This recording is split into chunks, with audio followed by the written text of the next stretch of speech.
Now let's rejoin our chief political correspondent Paul Bongiorno in the National Tally Room. And Paul, a few more marginal seats we need to take a look at tonight. That's right. Well, we're going to have a look. We can look at those now. I thought we were going to have a look at the state of the parties. All right, we'll go to that first if you like. Okay, fine. Here we go. The ALP by swing by state. Now, 4.7% in New South Wales is right on what would be needed for a change of government. It didn't happen. 3.4% in Victoria is building on a very high vote at the last election. 7.6% in Queensland corrects the aberration of last time when Queensland's Labor vote collapsed. 4.5% in South Australia, a similar story there. And in Western Australia, 5.6%, quite extraordinary, as 6.1% in Tasmania. Labor has built very strongly this time on its popular vote. Now, if we go to the seat of Capricornia, Labor has won this seat from Paul Marrick, the National Party member. Capricornia was a safe Labor seat that went in the landslide in '96, and it's come back to Labor now. The next seat we're having a look at is Leichhardt. Labor had hoped to win Leichhardt, but Mr Ench, the Liberal member, has managed to hold on. Mr Ench, of course, is a very active member in the far north. And then we have a look at the seat of Bowman. This is Con Shaka. He's won this seat with quite a massive swing to him, winning it back. He's the a former minister in the Keating government. And of course, that seat of Bowman, just one of many that was picked up by Labor in Queensland. All right, thank you, Paul. One Nation Senate hopeful David Oldfield remains positive party leader Pauline Hanson will take the seat of Blair despite the lack of preferences.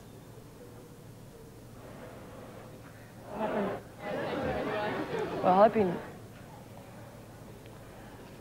we don't seem to have that interview now, but we can cross now to Paul Smith in the West, who has been travelling with Mr Beazley for most of the campaign. Paul, tell us what is the mood like at the moment? Well, the mood here in the Rockingham YMCA Hall is swinging quite wildly, from elation with the scent of victory earlier today to despair that the seats were going against Labor, but now it's swinging back again. The seat of Brand, which Mr Beazley is struggling to hold, figures have just come through showing not only is he holding it, he's got a swing of around 8%. That caused wild cheers here to his supporters. Several hundred gathered here. They're waiting for Mr Beazley to turn up. He wants to make sure that his own seat is safe. It appears to be. When he's convinced of that, he'll come here. It certainly appears at this stage that the election is going to be won or lost in the West. Labor is hopeful at this stage that there will be 4 marginal seats that they've picked up, and that to them means that they're still within the hunt for the chance to form the government. Paul, if you could tell us, as you were saying, that it does appear that the election will be decided in the West. Tell us about Kim Beazley's mood in the last week or so. Well, Kim Beazley has been campaigning terribly hard, of course. His mood has been one of, throughout the campaign, as he says, of deep pessimism. He said that he didn't really think that he'd have a chance of forming a government. But then in the last few days, when the polls started picking up, he and his minders started changing. They thought, well, we're in with a big chance. And with the seats here in the West to decide the election, that mood has returned. They believe that they're in with a strong chance. All right, Paul, thanks for joining us. From the West, our political reporter, Paul Smith. Well, crossing now to South Australia, and Labor's best chance for picking up a seat in SA was Macon in Adelaide's northern suburbs. Our 10 reporter Samantha Maiden is at the Labor candidates' election party. Sam, ALP officials there should be pretty happy with that seat. Well, they should be, but at the moment it looks like it's too close to call.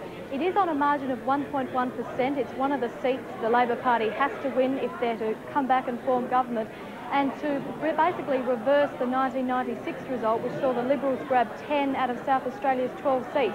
Right now, it's just too close to call, which suggests some in South Australia's northern suburbs mortgage belt are sticking to John Howard. Across the state, Kingston in the southern suburbs looks set to fall to Labor. Adelaide is too close to call, and the big surprise, Hindmarsh, held by the Liberals by 8.1%, looks really very, very close. Labor is in with a chance there, but the real shock of the evening has been for Foreign Minister Alexander Downer in the blue ribbon seat of Mayo. The Australian Democrats are giving him a real run for his money, and thanks to One Nation preferences, he could be in for a bit of a shock, but he's expected to just scrape over the line. All right, Sam, thanks for that. I guess a similar scenario being played out across the country with all these marginal seats and it all resting down to preferences.